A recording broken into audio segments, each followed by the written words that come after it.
A feminista Caroline Sardá talvez seja a pessoa mais paciente do mundo. Ela que já debateu contra a Red Pill, debateu com antifeminista, debateu com Beelzebub e agora colocaram ela no centro da roda para debater com 20 antifeministas pra gente ver até onde vai o limite de sua paciência. Eu sou Caroline Sardá, eu sou feminista marxista e eu tô na zona de fogo com 20 antifeministas.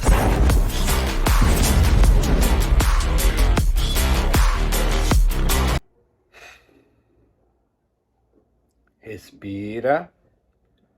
Pensa na terapia. Minha primeira afirmação é que o feminismo já avançou muitas conquistas para as mulheres brasileiras, enquanto o antifeminismo busca retroceder. Em qualquer lugar do mundo, essa é uma afirmação que passaria despercebida, né? Mas nessa sala aí, essa é uma afirmação controversa. É que eu acho que o seu conceito de feminismo já começa equivocado, né? Porque é um movimento social, político e ideológico que luta pelo direito das mulheres. Sim. Se você se posiciona como antifeminista, esse é o conceito que, inclusive, pessoas estudam na filosofia, na sociologia no geral. É o conceituado por feministas ao longo de toda a história. Eu acho que não existe um consenso sobre isso. Existe. O movimento social, político e ideológico é a base da estrutura do feminismo. Mas eu li a Bíblia toda e não achei isso. Eu não tenho autoestima de chegar na cara da Carol Sardá e falar que ela não sabe o que é feminismo. Tipo, bicho, você sabe que sentaram ela no meio dessa roda por um motivo, né? Ninguém tá falando que pra você lutar pelo direito das mulheres automaticamente, você obrigatoriamente é feminista. Certo. Tanto que ao longo da história, inclusive, tiveram mulheres de direita que se aliaram junto com feministas pra lutar pelos direitos. Mas em nenhum momento foram antifeministas. Essa é a grande questão. Quando a gente fala sobre antifeministas, são pessoas que reagem e são anti o feminismo. São contra as leis feministas, são contra os movimentos feministas, são contra os direitos das mulheres.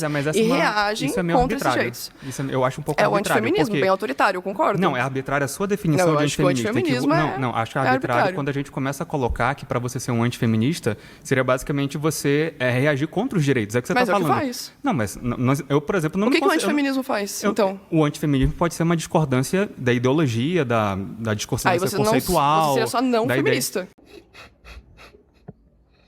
Aqui matou. Eles vão ficar tentando render aí, mas daqui pra frente foi só pra trás. Que eu acho que tá sendo arbitrário. Porque eu, como cristão, eu posso ser a favor de vários direitos das mulheres, como foi na história. Claro, nós tivemos sufragistas cristãs, inclusive. Eu vou falar sobre isso mas também. nenhuma foi antissufragista, né? Nesse sentido de ser contra as mulheres. Então, evidentemente, você conhece a WCTU.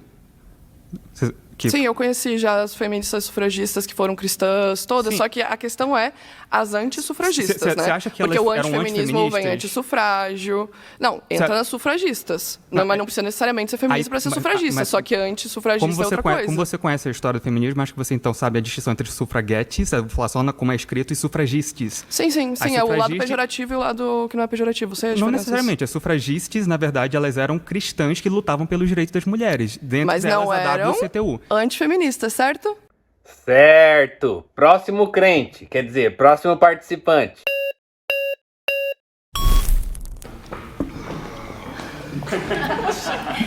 Vocês estão muito calmos, gente, que legal.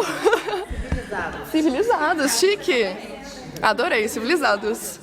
É porque nós somos de direita, por isso nós somos civilizados. Não vimos isso no 8 de janeiro.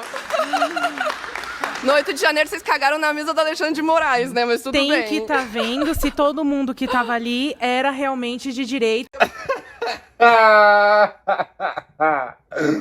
Tinha os lulistas ali no meio, pô, com certeza, acampando ali. Tinha uma galera petista falando assim, bom, eu acredito que o Lula ganhou, mas eu queria o voto impresso auditável pra eu conferir mesmo assim, tem que ser justo. Como, por exemplo, a questão do voto. Quem deu o voto para as mulheres foram homens, não foram... Quem concedeu o voto para as mulheres e a partir de que movimento esse voto surgiu? O voto... enfim, quem foi o homem que concedeu o direito para as mulheres? Do voto. Alguém sabe o nome? Pode me falar? Getúlio Vargas. Mas também, Carol, você ficar fazendo perguntas, aí é trapaça. Tenho que saber de tudo também?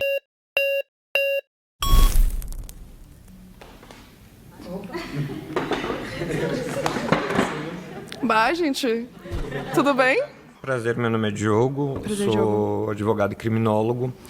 Quando você pauta Não gostei da cara dele, não. Não vou escutar. Próximo. Eu não considero que o movimento antifeminista busca retroceder conquistas, até porque eu não acho que o movimento feminista conquistou nada.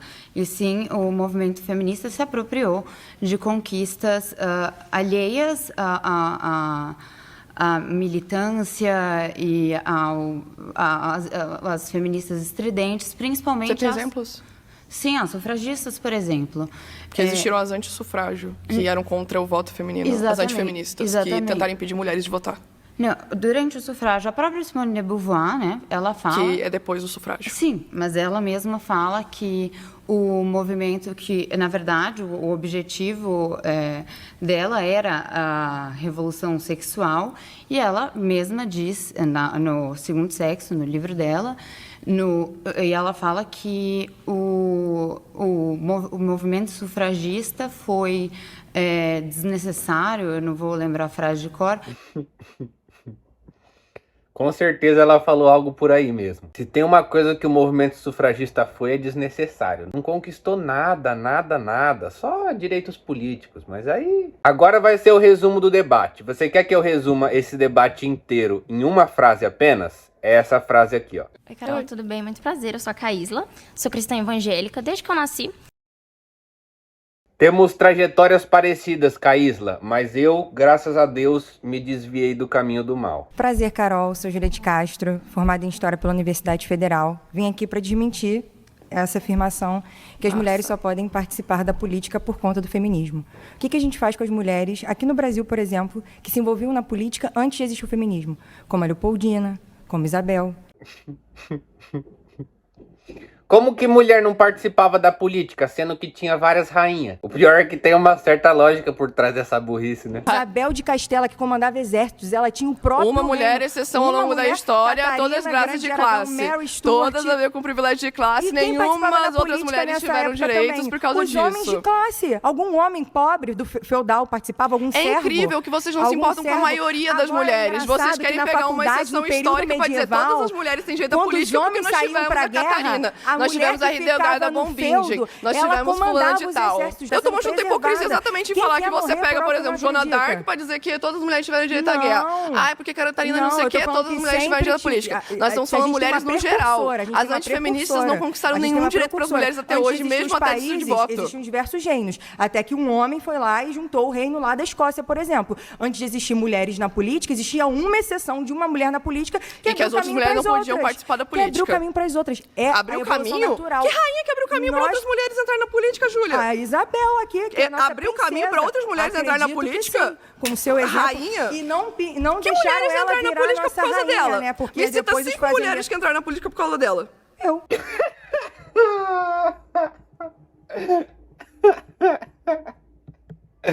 Uma história inspiradora, a vida dela. Nasceu filha do rei, viveu altas aventuras, tá bom? A biografia dela é meu livro de cabeceira. E a partir daí nós temos violências cometidas contra homens por quais razões? Como eu falei para você anteriormente, de classe, de gênero. Quando nós pegamos dados envolvendo violência contra mulheres... Ninguém agride uma pessoa única e exclusivamente por questão de gênero. O que seria questão de gênero para você? Questão de gênero é eu bater em você única e exclusivamente por você ser mulher. E o que é mulher? O que é mulher? Defina a mulher. Mulher é todo ser que pode se considerar e fala que é uma mulher. A gente tem desde o conceito de mulher cis, então, mulher... E você acha que bater porque a pessoa se define... Não, eu tô te perguntando porque... É porque você tá espantalhando e você tá trazendo um argumento completamente absurdo. Qual é o argumento que eu trouxe que é absurdo? Qual é a definição de mulher? Perguntou o que é mulher pro virgão aí fudeu. Mulher pra ele é um tipo de bonequinho do The Sims. Prazer, tudo bem? Prazer, Sardá, né? Sardá. Meu nome é Israel, sou educador físico, sou escritor, sou teólogo, sou esposo, pai, quando dá tempo eu sou pastor. Muito obrigado por revelar a verdade para a gente logo de cara e poupar o tempo de todos nós. Próximo. Então, a gente estava falando sobre a violência contra o homem. E você perguntou para ele não trouxe os dados para você. De porcentagem. Qual a proporção? De mulheres que agridem homens e de homens que agridem Exatamente. mulheres. Inclusive, são os dados que vocês feministas usam. Exclusivo é foda. Deixa eu até repetir isso aqui, que esse detalhezinho eu achei engraçado. Inclusive, são os dados que vocês feministas usam. Os Red Pills, eles têm esse lado mais oposto, né? Essa lei de Red Pill. Você entende isso como ninguém. Por que os Red Pills, ao invés de lutarem por esses direitos para os homens, eles tentam destruir o direito das mulheres? Não, na verdade não. Os Red Pills não querem... Quando você debate com Red Pills, eu já debati já no Spectrum, quando você entra, inclusive, nos perfis desses Red Pills, o principal pauta deles é a destruição do direito das mulheres. Revogação da Lei Maria da Penha, que você quer dizer, sendo mais específico. Inclusive a Lei Maria da Penha. O nosso como problema... se eles fossem grandes vítimas, né? Ao invés de pedir, por exemplo, para incluir homens na Lei Maria da Penha... Eu posso falar sobre isso porque eu sou contra. Eu posso te responder contra a Lei Maria da Penha. Eu sou contra a Lei Maria da Penha, principalmente porque ela é sexista. A Lei Maria da Penha, ela protege apenas a mulher. Ninguém tinha pensado nesse ângulo, né? Já tem uns anos, que a galera tá tentando estabelecer a Lei João da Lapa pra proteger todos os maridos que ficam tomando um salve. Agora, a pessoa se chamar Lei de Red Pill é muito a vibe da árvore de direita, né? Não tem como não lembrar. A Jaque Rocha tem pra incluir a Política Nacional de Cuidados entre os programas e projetos beneficiados pelo Fundo Social. A Thalira Petroni tem pra incluir a aposentadoria por cuidados maternos, reconhecendo o trabalho de cuidado na concessão do benefício previdenciário.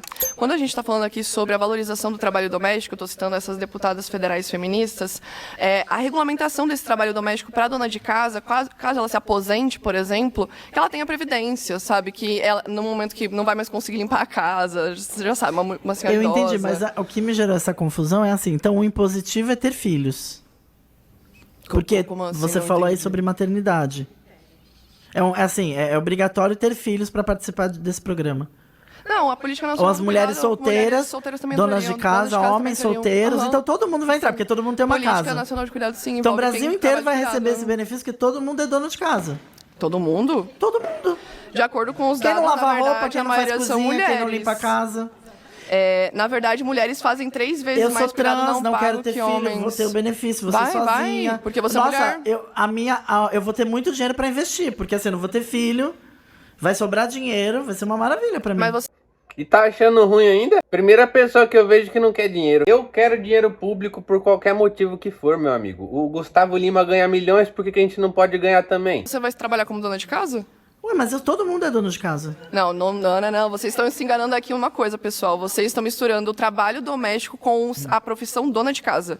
Existe diarista, existe dona de casa, vocês estão misturando as coisas. Então, mas todo mundo aqui faz o trabalho doméstico. Quando tem uma relação de trabalho, tem alguém que fiscaliza e tem um patrão. Trabalho Como doméstico. que eu vou ser sozinha, na minha casa, eu acordo às 2 da tarde, eu trabalho 2 horas por dia. Sim, home office também faz isso. Se você for PJ, home office também. Mas quem vai fiscalizar teu trabalho? Alguém monitoriza o home office.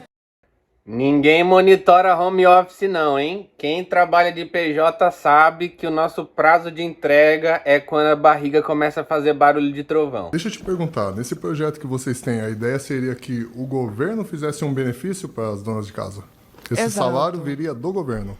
Se fosse remunerado, sim. Se a gente fosse entrar na questão de um trabalho doméstico remunerado, seria a partir dos impostos que já são contribuídos hoje. Mas eu, como feminista marxista, defendo muito mais a socialização desse trabalho. Que existam restaurantes populares, lavanderias populares, creches públicas. Eu defendo muito mais a socialização do que simplesmente a remuneração.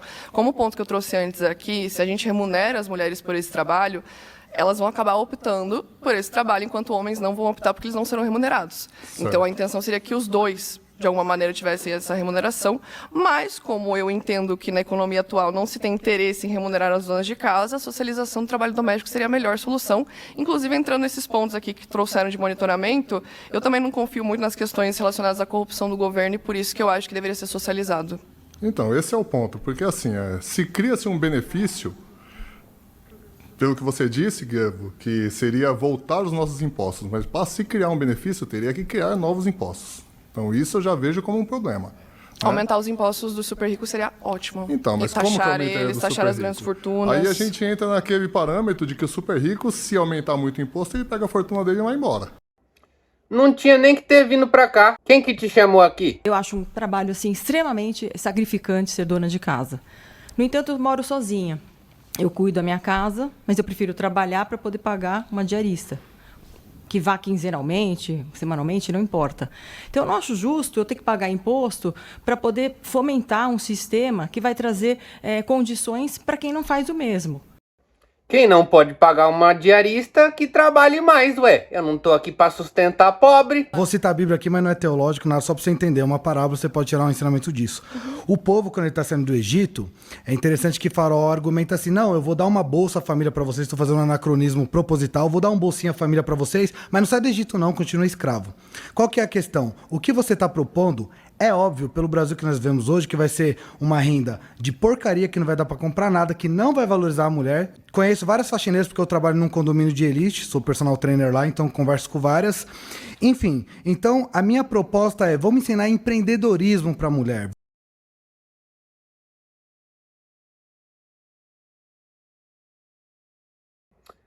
A culpa é minha que ainda fico escutando o pastor. A minha quinta afirmação é que o aborto é questão de saúde pública e eu defendo que é uma questão de saúde pública porque hoje ele é um dos principais motivos de mortalidade materna no Brasil e ao redor do mundo quando ele é clandestino, ilegal e inseguro. Por que você acha que é uma questão de saúde pública? Porque hoje ele é um dos principais motivos de mortalidade materna no Brasil quando ele é clandestino. Mulheres sofrem infecções, precisam fazer cirurgias, curetagens, têm hemorragia quando ele é clandestino. Quando ele é legal e seguro, elas vão lá e tomam o medicamento misoprostol. E não acontece isso. A questão da mortalidade materna diminui quando o aborto é legalizado. Isso aconteceu no Uruguai e no Portugal. Ok, muito obrigado. Respondeu minha questão. Vou dar replay nesse trecho e ficar repetindo até entender em minha casa. E parar pra pensar antes de falar alguma coisa num canal para 1 milhão de pessoas. Eu não concordo com a sua afirmativa porque a premissa dela já é errada. E aí, para quem parte do viés da filosofia clássica, Aristóteles ele vai dizer que se uma premissa ela inicia em incoerência, a síntese dela também vai ser incoerente. Precisava recorrer a Aristóteles para isso aí, é? Bom, eu acredito que eu existo porque, como diria René Descartes, penso logo existo. Você fez uma falácia acerca da distinção de personalidade e início de vida. Por que eu digo isso? De personalidade e início de vida?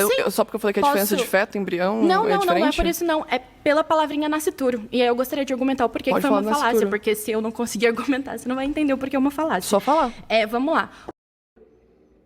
Começa a se instaurar um clima de inimizade, hein? Uma fagulha de conflito. E vocês sabem que onde há conflito é onde eu resido. Vamos ver quem ganha o embate. O nascituro, na sociedade brasileira, embora tenha um adotamento da teoria natalista, essa teoria ela serve para personalidade civil. Você sabe o que é personalidade civil? Sim. Então, quando se fala em início de vida, se a gente pega o doutrinador, que também é ministro do STF, Alexandre de Moraes, na doutrina dele, embora seja cômico... A gente entrou na crítica ao Alexandre de Moraes. Calma.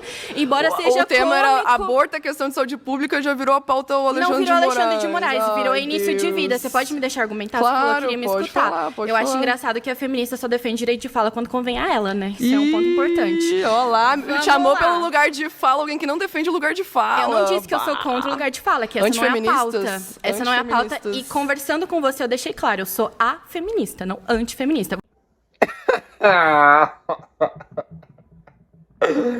A feminista é foda, hein? Isso aí parece o nome de uma rede social de feminista, né? Gente, me segue lá, @afeminista. Esse foi o momento clímax do debate em que a disputa intelectual fez o sangue subir e isso virou trocação de soco nas ideias. Achei que a gente ia ter um debate, não corte rápido Tramontina, mas vamos. É porque você não me deixa falar. Menina, você demora muito, já passou um tempão você fica aqui. Me cortando. Você simplesmente precisa dizer por que você não defende que aborto é questão de saúde pública. Defende que é segurança pública, defende que é o quê? O direito à vida, qual que é a sua defesa? É pautado. Ele deve ser morto ou ele deve estar vivo? O que é vida? Você vai deixar eu falar? É que você demora demais, menina. Eu não demoro demais, você me tipo, corta. seu argumento não tá indo. Você não tem inteligência emocional pra me Na ouvir verdade, eu tô falar? literalmente esperando você argumentar alguma coisa Deixa que tem a ver. Você já falou até do Alexandre de Moraes, mulher.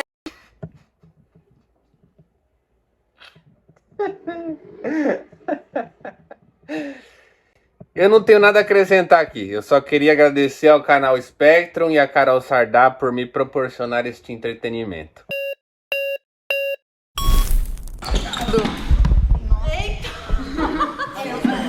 Eu sentei primeiro. Mas ela sentou melhor. Ele já sentou, ela sentou melhor.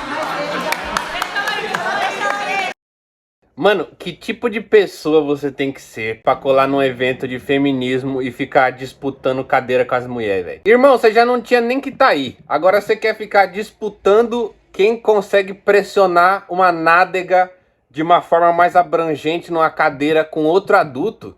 Sai daí, louco! Eu acho muito interessante essa questão do aborto. Eu não vou ficar aqui defendendo se o aborto é questão de saúde pública ou não, porque a minha opinião, como cristã, todo mundo aqui já deve imaginar qual é. Não faço ideia. O que tem a ver o aborto com a religião? Será que o aborto é proibido no Brasil por uma questão de fundamentalismo religioso? Tô passada. Porém, eu quero saber onde é que estão as feministas quando as mulheres passam pelo aborto. Por quê? Em um estudo da Milmed, 29% das mulheres que passam pelo aborto têm um estresse pós-traumático, 24% ansiedade moderada a grave e 11% para depressão moderada a grave. A minha pergunta é: as feministas estão onde quando defendem que o aborto é uma questão de saúde pública e essas mulheres, depois que passam pelo aborto, a coisa que elas não têm é saúde? Eu falo por mim, porque eu passei por 3 abortos, o primeiro em 2015, o segundo em 2017 e o terceiro em 2018, que por consequência dos anteriores, eu perdi útero, trompas e passei por assistolia fetal. Eu não tive apoio de uma feminista, mas mesmo que tivesse, eu também não ia querer. Por quê? Porque como elas defendem meu corpo e minhas regras, isso aí é uma coisa que vai muito além da questão do onde estão as feministas. Por quê? Eu estive no Capão Redondo e estive com a líder de Parelheiros. Inúmeras das mulheres que passam pelo aborto são periféricas e eu não vejo vocês nesses locais para fazer ações com essas mulheres. Então o feminismo falhou aí. E eu estou falando do feminismo na atualidade. Eu estou falando desse momento do feminismo, que se fala mais de patriarcado do que da saúde mental de mulheres que passam pelo aborto, que vocês defendem cotidianamente.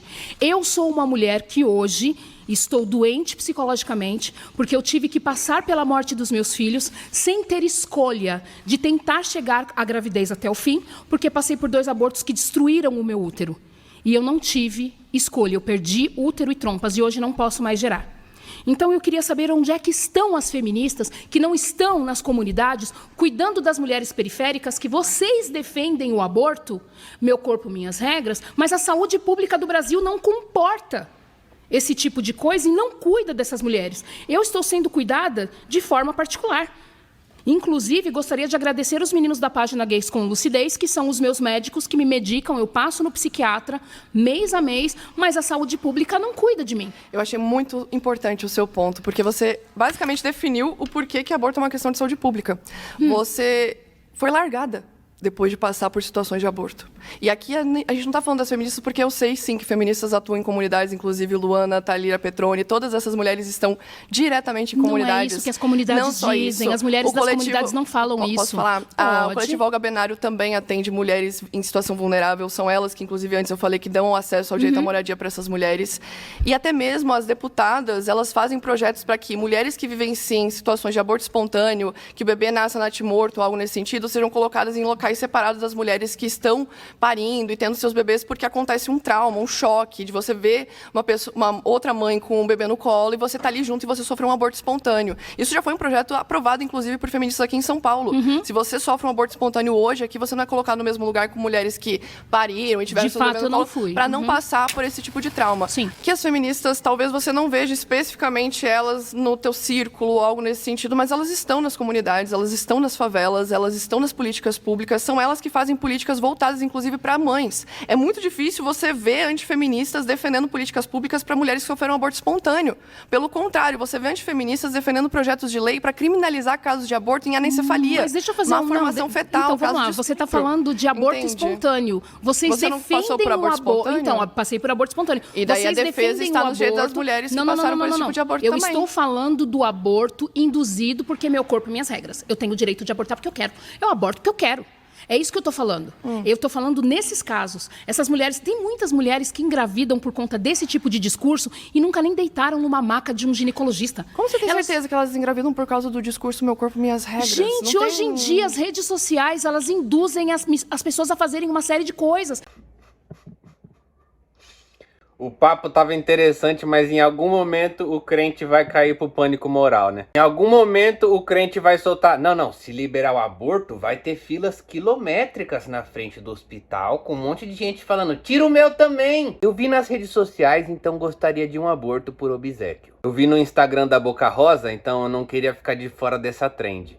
Chega de escutar crente, esse debate poderia facilmente se chamar Carol Sardá versus 20 evangélicos. Eu queria mandar um salve para as seguidoras do canal que mandaram uma contribuição nos últimos dias. Um salve para Glenda Oliveira, Simone Cornetti e só elas contribuíram para o canal. O resto de vocês não se importa comigo. Eu não vou mais fazer conteúdo para vocês. Você que vai lá assistir 2h30 de maluquice, de crente falando crentice, vai lá ver, eu não vou mais resumir, não vou mais comentar nada também. Ah, Abner, gostaria de doar, mas eu sou extremamente pobre. Tamo junto, tamo na mesma situação então. Seu comentário já é uma forma de contribuir, tá? Não se sinta culpado. Se sinta culpado apenas se você puder contribuir e não está contribuindo. Aí eu quero que você sinta a culpa no seu coração. E se você assistiu esse vídeo até o final, deixa um comentário escrito pau no cu dos embrião.